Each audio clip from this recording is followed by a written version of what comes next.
नमस्कार, स्वागत आपका हरियाणा न्यूज 24 पर। मैं हूं प्रिंस लंबा। हरियाणा में भाजपा के अंदर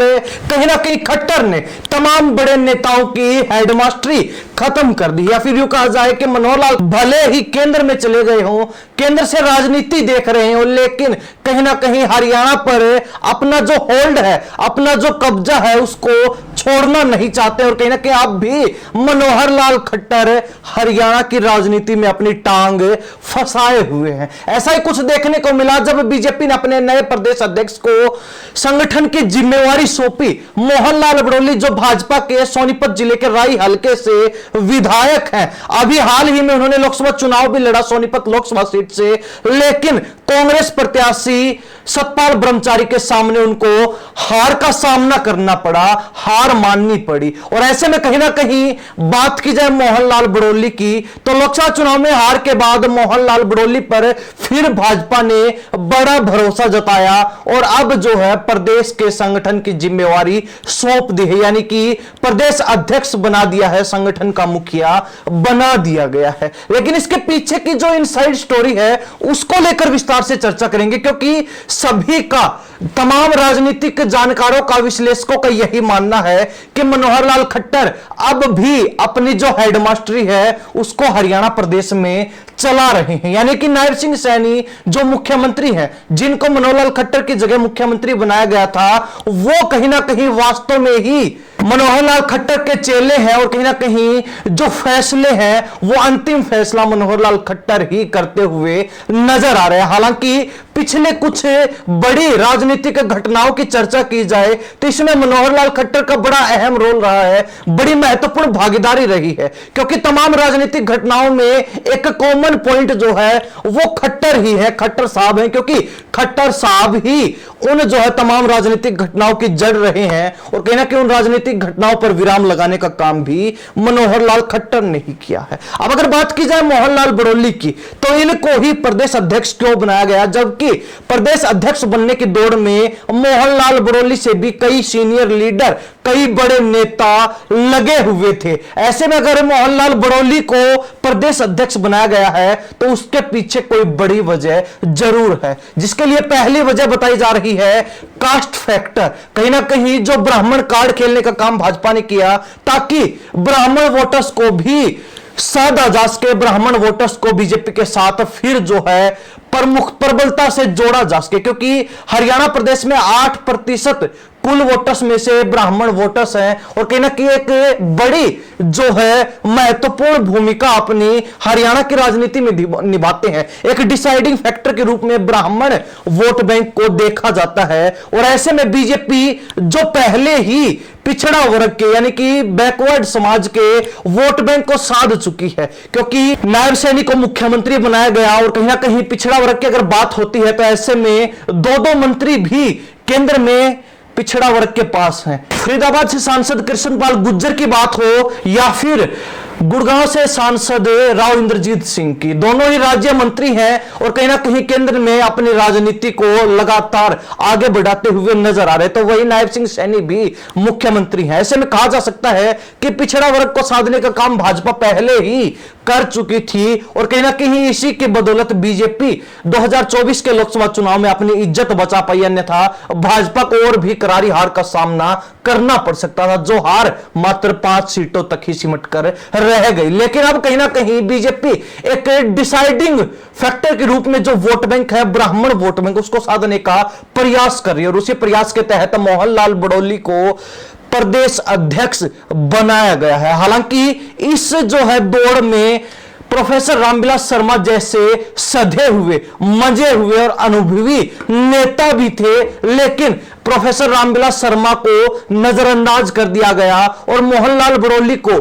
प्रदेश अध्यक्ष बनाया गया। हालांकि रामविलास शर्मा पूर्व में 2 बार प्रदेश अध्यक्ष रह भी चुके हैं भाजपा के संगठन के, तो ऐसे में कहीं अगर उनको प्रदेश अध्यक्ष बनाया जाता तो वो अपने अनुभव के अनुसार काफी अच्छा काम जो है संगठन के लिए कर सकते थे। हरियाणा प्रदेश में अच्छा जो है माहौल बीजेपी के लिए बना सकते थे चुनाव से पहले, लेकिन उनको नजरअंदाज किया गया और उनको नजरअंदाज करने का एकमात्र कारण है मनोहर लाल खट्टर, क्योंकि मनोहर लाल खट्टर ने उन सभी नेताओं की चौधर पर डंडा चला दिया, उन सभी नेताओं की हेडमास्टरी खत्म कर दी, जो उनके रास्ते का पुरों में रोड़ा रहे हैं, जो उनकी आंख में हमेशा से चुभते रहे हैं। चाहे इस सूची में देखा जाए तो कई बड़े नाम शामिल हैं, जिसमें प्रोफेसर रामविलास शर्मा का नाम भी शामिल है, जिसमें पूर्व गृह मंत्री अनिल विज का नाम भी शामिल है, जिसमें पूर्व मंत्री और पूर्व प्रदेश अध्यक्ष भाजपा ओम प्रकाश धनखड़ का नाम भी शामिल है। और कहीं ना कहीं इसके अलावा अगर बात की जाए तो और भी अनेक नेता जो प्रदेश अध्यक्ष बनने की दौड़ में थे,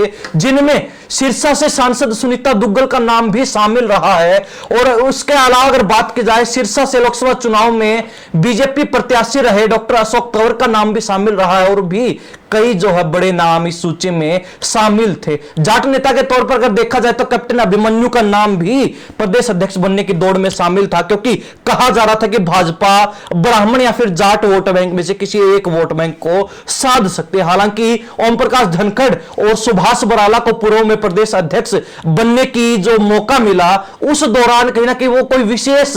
कमाल नहीं कर पाए, कोई विशेष जो है चमत्कार करके, कोई विशेष कदम उठाकर जाट समाज को भाजपा के साथ जोड़ने में नाकाम रहे। तो ऐसे में बीजेपी की जो उम्मीद है वो जाट वोट बैंक से तो हट गई, लेकिन कहीं ना कहीं ब्राह्मण वोट बैंक को साधने का प्रयास बीजेपी ने जरूर कर दिया। तो ऐसे में कहा जा सकता है कि मनोहर लाल खट्टर, जिनके रास्ते का रोड़ा रहे नेता, जो नेता उनकी आंख में चुभते रहे हैं, उन सभी नेताओं को खुड्डे लाइन लगाने का, उन सभी नेताओं को साइड लाइन करने का, नजरअंदाज करने का, और यूं कहा जाए कि सक्रिय राजनीति से दूर घर बैठाने का काम मनोहर लाल खट्टर ने कर दिया है। हालांकि देखा जाए तो मनोहर लाल खट्टर केंद्र सरकार में मंत्री हैं और कहीं ना कहीं कई अहम जो मंत्रालय है उनके पास भी है। पहली बार सांसद बने और सांसद बनते ही मंत्री बनने का मौका भी मिला और बड़े जो है मंत्रालय भी उनको सौंप दिए गए। लेकिन ऐसे में वो अब भी हरियाणा की राजनीति से दूर नहीं हो पा रहे हैं, हरियाणा की राजनीति में अपनी दखलंदाजी को कम नहीं कर पा रहे हैं। और उसी का नतीजा यह रहा कि मनोहर लाल खट्टर ने एक बार फिर अपने पसंदीदा कैंडिडेट, अपने पसंदीदा नेता को प्रदेश अध्यक्ष बनवाकर यह संकेत दे दिया, यह मैसेज दे दिया भाजपा के तमाम उन नेताओं को जो शुरुआत से ही मनोहर लाल खट्टर को काटने का काम करते रहे, जो शुरुआत से मनोहर लाल खट्टर की काट रहे हैं, कि अब भी जो है उनकी वैसी ही हरियाणा में चलती है जैसी पहले चलती थी, जैसे मुख्यमंत्री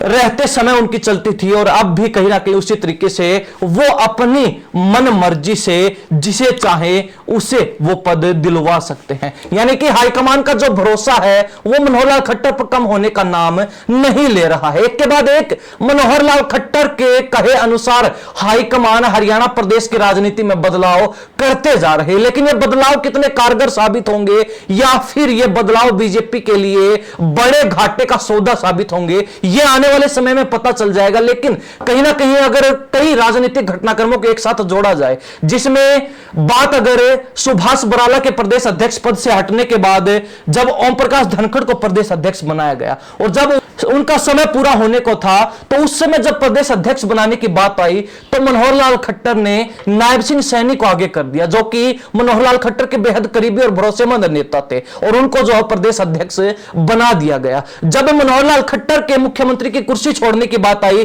तो फिर उन्होंने जो है नायब सिंह सैनी को आगे कर दिया मुख्यमंत्री पद के लिए, मुख्यमंत्री बनने के लिए। और कहीं ना कहीं मनोहर लाल खट्टर खुद कुर्सी छोड़कर नायब सिंह सैनी को मुख्यमंत्री बना गए। ऐसे में कहा जा सकता है कि लगातार जो मनोहर लाल खट्टर अपनी चलाते आ रहे हैं और हाईकमान भी मनोहर लाल खट्टर की बिना रोक टोक सुनती और जो है उनके कहे अनुसार करती आ रही है। हालांकि इसके बाद एक और बड़ा उदाहरण लिया जा सकता है राज्यसभा का, जब राज्यसभा में कई नेता लाइन लगाए खड़े थे जाने के लिए, राज्यसभा सांसद बनने के लिए, लेकिन वहां पर भी मनोहर लाल खट्टर ने अपने भरोसेमंद और करीबी जाट नेता सुभाष बराला का नाम आगे भेजा और कहीं ना कहीं उस पर मोहर लगवाने का काम भी कर दिया। ऐसे में जो नेता टकटकी लगाए देख रहे थे कि उनको राज्यसभा में जाकर अपनी राजनीति को एक नया मोड़ देने का मौका मिलेगा, सकेगा, वो कहीं ना कहीं अपने सपने दबाए के दबाए बैठे रह गए। लेकिन अब एक बार फिर मनोहर लाल खट्टर ने प्रदेश अध्यक्ष पद पर अपने पसंदीदा नेता को जिम्मेवारी दिलवाकर यह संदेश छोड़ दिया है कि हरियाणा की राजनीति में अब भी वो सबसे ऊपर हैं, वो सर्वे सर्वा है, वो सर्वोपरि। और कहीं ना कहीं उनके कहे अनुसार ही हाईकमान अब भी हरियाणा की राजनीति में बदलाव करता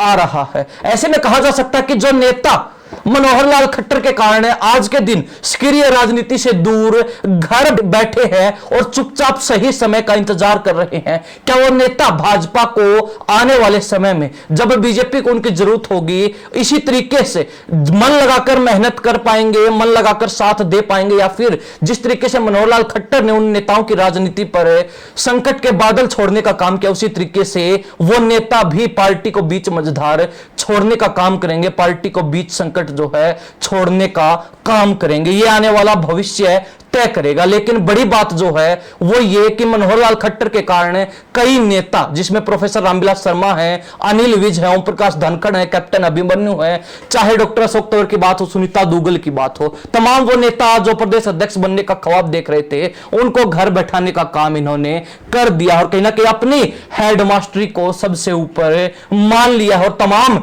नेताओं की चौधर पर डंडा चलाने का काम मनोहर लाल खट्टर ने कर दिया है। अब ऐसे में हरियाणा प्रदेश की जनता इस पूरे मुद्दे को लेकर, पूरे मसले को लेकर क्या सोचती? क्या वास्तव में ही मनोहर लाल खट्टर जिस तरीके से हरियाणा की राजनीति में केंद्रीय मंत्री होने के बावजूद भी दखलंदाजी कर रहे हैं, जिस तरीके से उनकी पूरी जो है चौधर देखने को मिल रही है आज भी हरियाणा की राजनीति में, तो क्या यह दखलंदाजी, तो क्या यह नेताओं को जो नजरअंदाज किया जा रहा है बीजेपी के लिए फायदेमंद साबित होगा या फिर घाटे का सौदा साबित होगा? क्या लगता है? अपनी राय कमेंट के माध्यम से जरूर रख दीजिए। इन सब बातों के साथ मैं प्रिंस लांबा, हरियाणा न्यूज़ 24। नमस्कार, जय हिंद।